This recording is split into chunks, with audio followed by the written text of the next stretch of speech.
Hi everyone, आज हम start करते हैं इंडियन इकोनॉमिक डेवलपमेंट का चैप्टर नंबर 3। ओके, अभी जैसे फर्स्ट चैप्टर जो था उसमें हमने इंडिपेंडेंस के बारे में पढ़ा कि इंडिपेंडेंस जब मिली थी उस टाइम हमारी इकोनॉमी की क्या कंडीशन थी, अलग अलग सेक्टर्स में क्या क्या कंडीशन थी। सेकेंड चैप्टर जो हमने पढ़ा उस चैप्टर में हमने पढ़ा कि जो 5 ईयर प्लान्स बने वो सब 5 ईयर प्लान्स में क्या क्या अलग सेक्टर्स में क्या डेवलपमेंट हुए, क्या प्लानिंग की गई, ये सारी चीज़ें हमने सेकेंड चैप्टर में पढ़ी, जिसमें हमारा 1950 टू 1990 हमारा कवर हो गया। अभी थर्ड चैप्टर जो है इसमें हम पढ़ेंगे कि जो 1950 से लेके 1991 तक जो गवर्नमेंट ने प्लान्स किए थे, वो प्लान्स जो थे वो कुछ ना कुछ रीज़न की वजह से उतने वर्क नहीं कर पाए। जो गवर्नमेंट ने 5 ईयर प्लान्स थे, जितना डेवलपमेंट सोचा था उतना डेवलपमेंट नहीं हो पाया इंडियन इकोनॉमी का। पब्लिक सेक्टर के हाथ में सब कुछ दे दिया था तो वो एक कमी कहीं रह गई थी। ऐसा नहीं है कि पब्लिक सेक्टर ने वर्क नहीं किया, पब्लिक सेक्टर ने अच्छा काम किया, पर कुछ ना कुछ कहीं पे कमी रह गई, जिसकी वजह से गवर्नमेंट को एक नया, आप बोल सकते हैं, रिफॉर्म, इकोनॉमिक रिफॉर्म्स लाने पड़े, अलग डिफरेंट तरह के अलग पॉलिसीज़ लानी पड़ी अपनी इकोनॉमिक कंडीशन को बेटर करने के लिए। क्योंकि 1991 में हमारी इकोनॉमी की कंडीशन जो थी वो बहुत ही मिजरेबल हो चुकी थी, तो इसलिए गवर्नमेंट को उसके बाद रिफॉर्म्स लेके आई। तो सबसे पहले तो हम पढ़ेंगे कि ऐसे क्या रीजंस थे जिसकी वजह से गवर्नमेंट को फिर से इन पॉलिसीज़ पे वर्क करना पड़ा, फिर से रिफॉर्म्स लाने पड़े। ठीक है, तो फर्स्ट रीज़न क्या है उसमें? पहला रीज़न है कि poor performance of public sector. ठीक है, तो first is poor performance of public sector. जो पब्लिक सेक्टर था, आपको पता है पब्लिक सेक्टर में किस तरह काम होता है। ऐसा नहीं कि बिल्कुल बेकार होता है, पर जो भी होता है वो उतना नहीं हुआ जितना एक्सपेक्टेड था पब्लिक सेक्टर से। ठीक है, तो ये फर्स्ट रीज़न था। तो इसलिए इन रिफॉर्म्स में गवर्नमेंट ने आगे स्टेप्स लिए कि अगर पब्लिक सेक्टर उतना नहीं दे पा रहा है डेवलपमेंट जितना इकोनॉमी को चाहिए, तो हमें आगे क्या करना है, तो वो इन रिफॉर्म्स में चीज़ें सोची गई। Number 2, deficit in BOP. BOP क्या होता है? हमारा बैलेंस ऑफ पेमेंट। अब बैलेंस ऑफ पेमेंट का मतलब ही क्या होता है? आपका एक्सपोर्ट एंड इम्पोर्ट। ठीक है, तो अगर इम्पोर्ट इम्पोर्ट ज़्यादा होंगे तो नेचुरल है, और एक्सपोर्ट कम होगा तो हमारी जो फॉरेन करेंसी है, रिजर्व्स जो हैं हमारे, वो कम होंगे। तो उसी को बैलेंस ऑफ पेमेंट बोला जाता है कि हमारे कितने रिजर्व्स हैं, कितना एक्सपोर्ट है रेस्ट ऑफ द वर्ल्ड से, कितने इम्पोर्ट्स हैं। अगर उसमें हमारे एक्सपोर्ट कम है और इम्पोर्ट ज़्यादा है तो हमारा डेफिसिट है, उसकी वजह से बैलेंस ऑफ पेमेंट के अंदर। तो ये हमारे अंदर इकोनॉमी में उस टाइम डेफिसिट था। ठीक है, number 3, inflationary pressure. Inflationary pressure क्या होता है?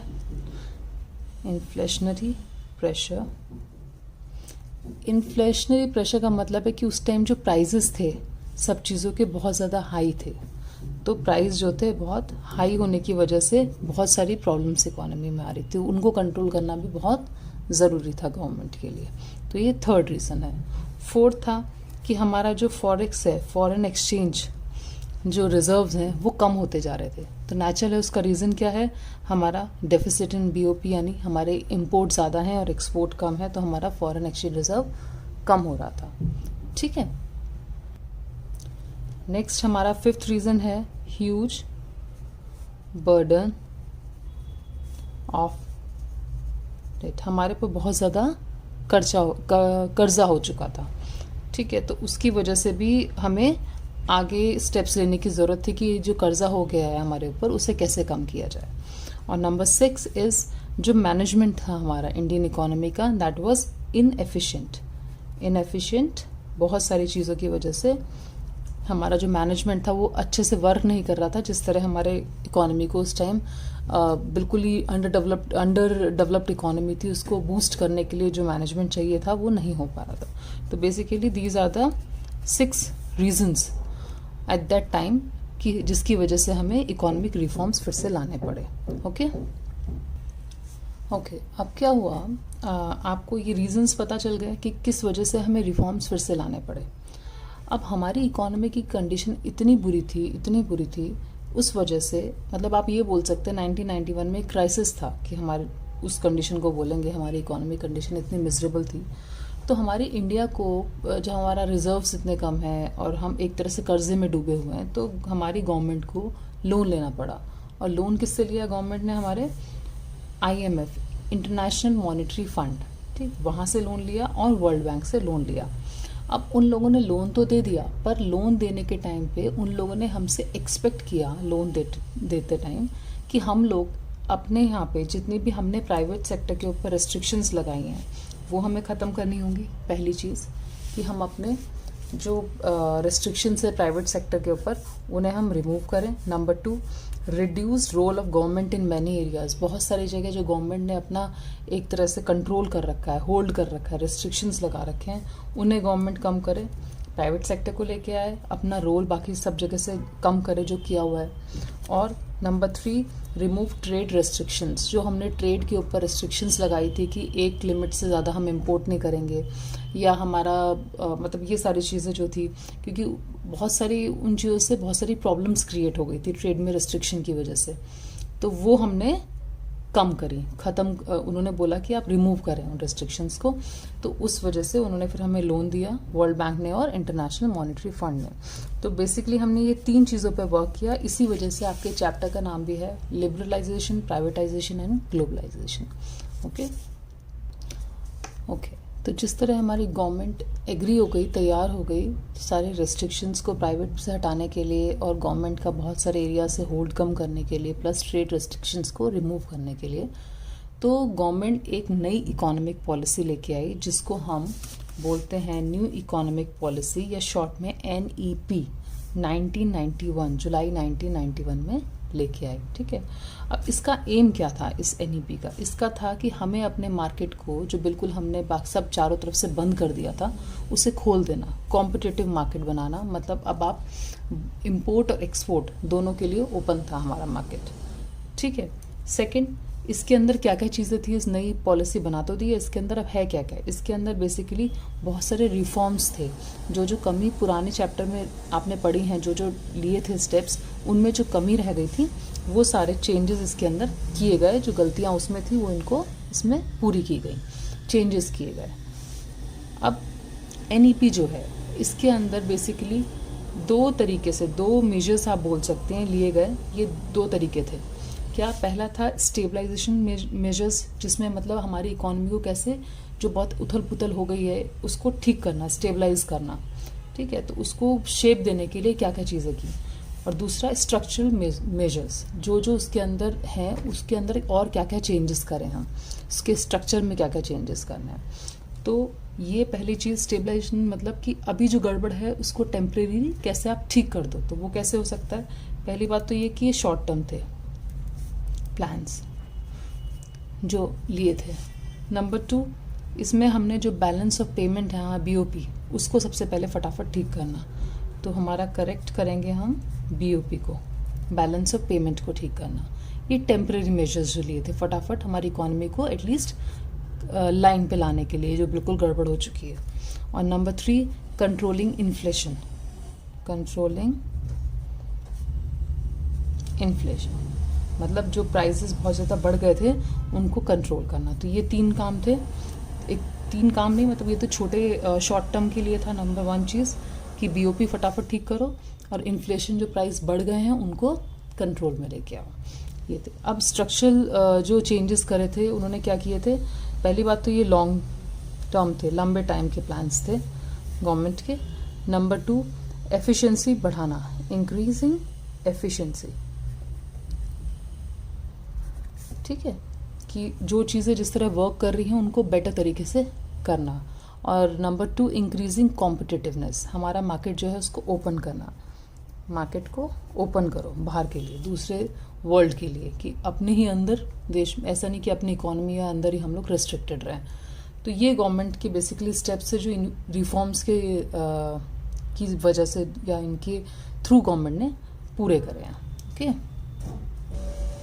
ओके, अभी जैसे ये न्यू हमारी जो पॉलिसी आई थी, ठीक है, इस पॉलिसी के अंदर हमने डिसाइड कर लिया कि हम बहुत सारे रेस्ट्रिक्शंस हटा देंगे, ठीक है, और बाहर वर्ल्ड से इन सब से अपना जो है जो हमारा बिल्कुल ख़त्म हो चुका है बाहर कंट्रीज़ इन सब से इम्पोर्ट एक्सपोर्ट या उन सबको रिमूव करके रेस्ट्रिक्शंस को हम अपनी इकोनॉमी को ओपन कर देंगे मार्केट के लिए।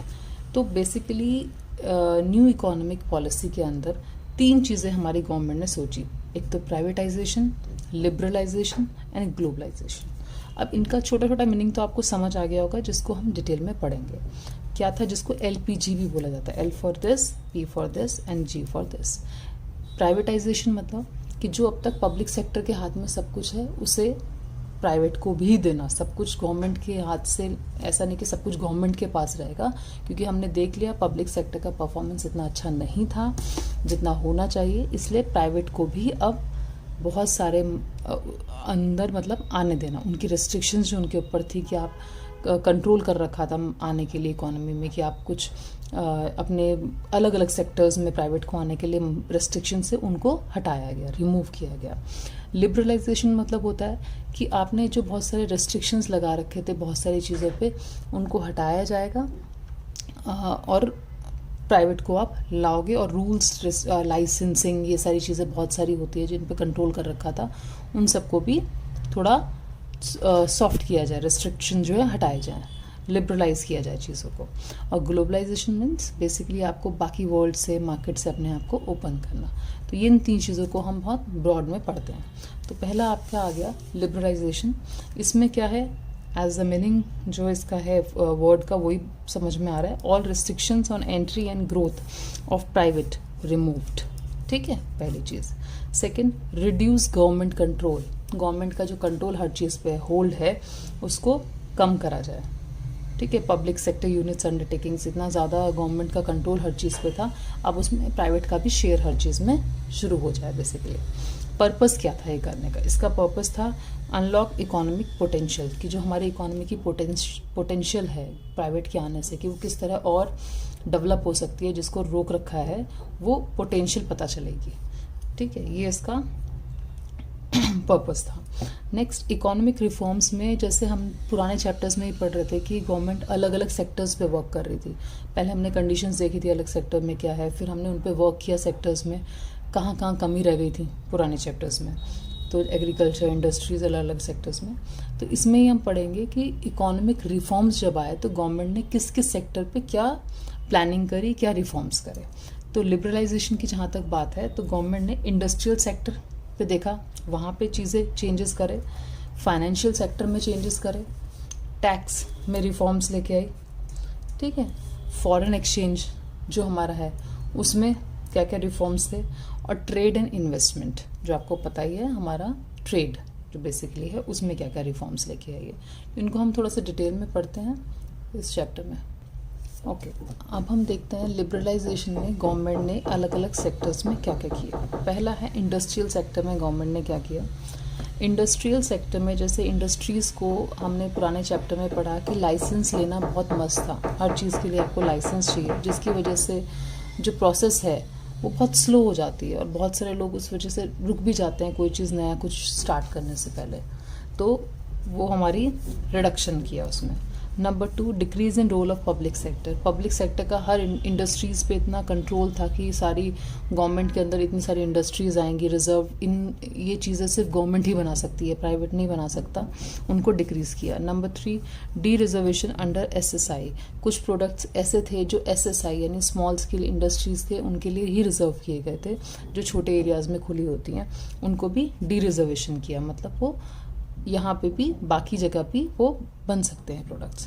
Freedom to import capital goods, जो टेक्नोलॉजी है, पहले हमारे पास जो अपनी टेक्नोलॉजी है बोला गया था हम कुछ इम्पोर्ट नहीं करेंगे, जो हमारे पास है हमें एक तरह से सेल्फ सफिशिएंट बनना है, अपने से ही काम चलाना है।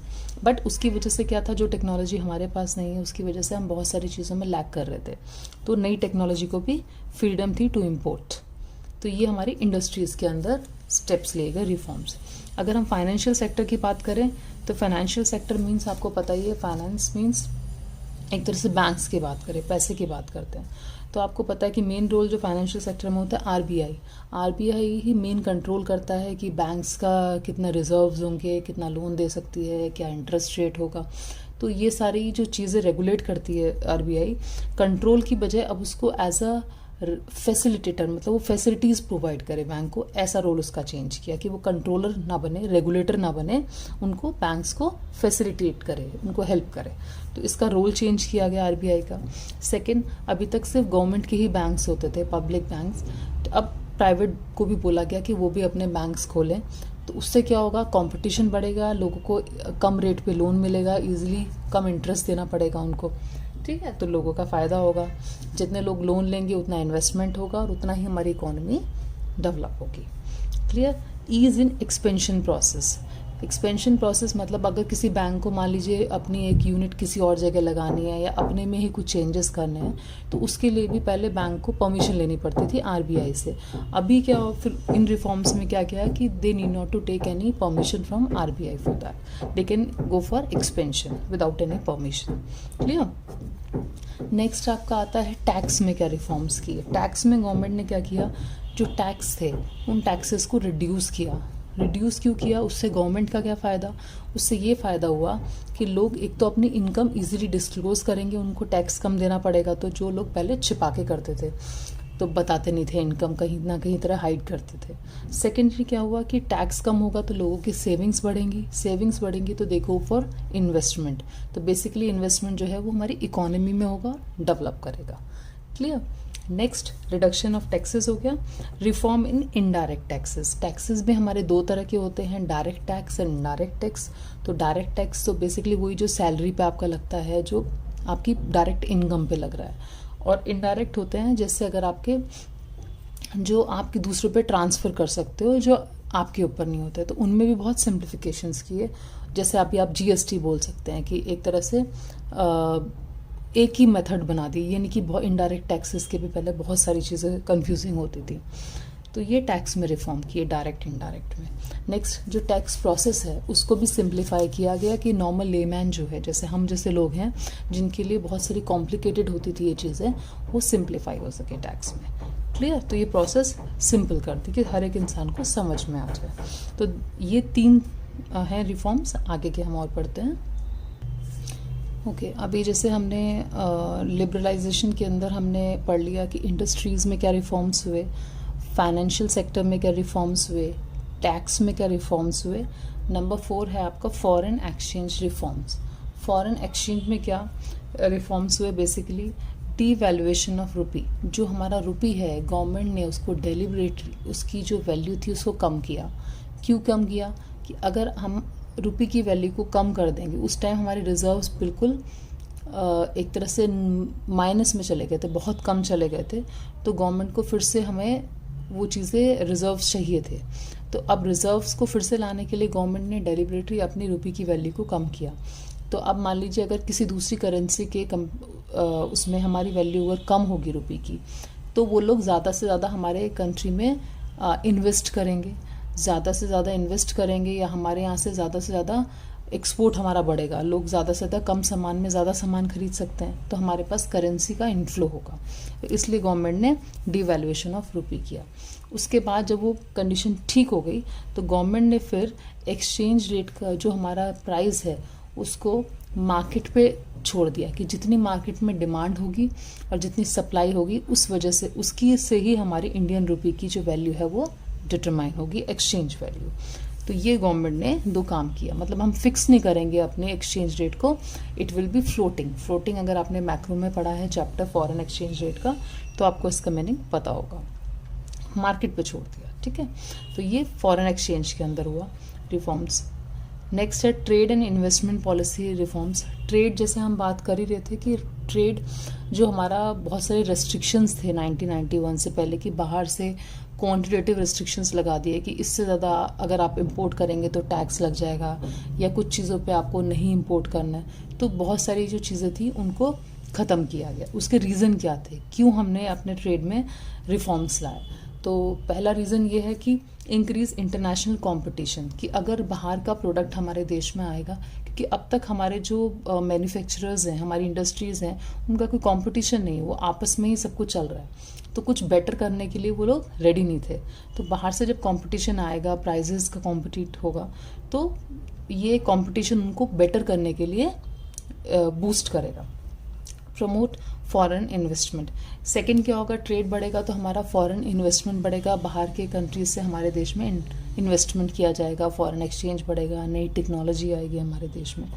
Promote efficiency of local industries, वही रीज़न कि कंपटीशन की वजह से जो लोकल इंडस्ट्रीज़ हैं हमारी, उनकी एफिशिएंसी बढ़ेगी, वो भी बेटर वर्क करने के लिए मोटिवेट होंगे। ओके, तो बेसिकली क्या क्या इन रिफॉर्म्स में इंक्लूड था, कि रिफॉर्म्स क्या क्या किए गए ट्रेड से रिलेटेड। तो उसमें एक आता है आपका कि क्वांटिटेटिव रिस्ट्रिक्शंस, कि जो जो क्वांटिटी पे रिस्ट्रिक्शंस लगे हुए थे कि इससे ज़्यादा आप इंपोर्ट नहीं करेंगे, वो रिमूव कर दिए गए। तो वो तो अब लोग जितना चाहें उतना इंपोर्ट कर सकते हैं या एक्सपोर्ट कर सकते हैं अपनी विश के हिसाब से, जितना उनको ज़रूरत है। नेक्स्ट, एक्सपोर्ट में जो थी ड्यूटीज़ पे जो रिस्ट्रिक्शन लगी थी, वो भी रिमूव कर दी, क्योंकि हमारा एक्सपोर्ट करने के लिए भी बहुत सारे रेस्ट्रिक्शंस गवर्नमेंट ने लगा दिए थे, तो वो भी रिमूव कर दिए। और इंपोर्ट पे भी जो रिस्ट्रिक्शंस है उनको भी गवर्नमेंट ने रिड्यूस कर दिया। तो बेसिकली ये सारी चीज़ें हैं जो ट्रेड में के रिफॉर्म्स में गवर्नमेंट ने लेके आई रिफॉर्म्स, कि हम ट्रेड में अब ये चेंजेस करेंगे। तो लिबरलाइजेशन के अंदर ये सब चीज़ें गवर्नमेंट ने करी अलग अलग सेक्टर्स में। होपफुली आपको क्लियर हो गया है। और सेकंड पार्ट में हम बचा हुआ प्राइवेटाइजेशन और ग्लोबलाइजेशन पढ़ते हैं, तो ये चैप्टर आपका कंप्लीट हो जाएगा। आई होप आपको चीज़ें क्लियर हो गई हैं। फिर भी अगर आपको कोई डाउट लगता है तो प्लीज़ मुझे कमेंट बॉक्स में बताइए, मैं उनको एक और अच्छे तरीके से अलग नोट्स के साथ आपको समझाने के लिए कोशिश करूँगी। Thank you so much.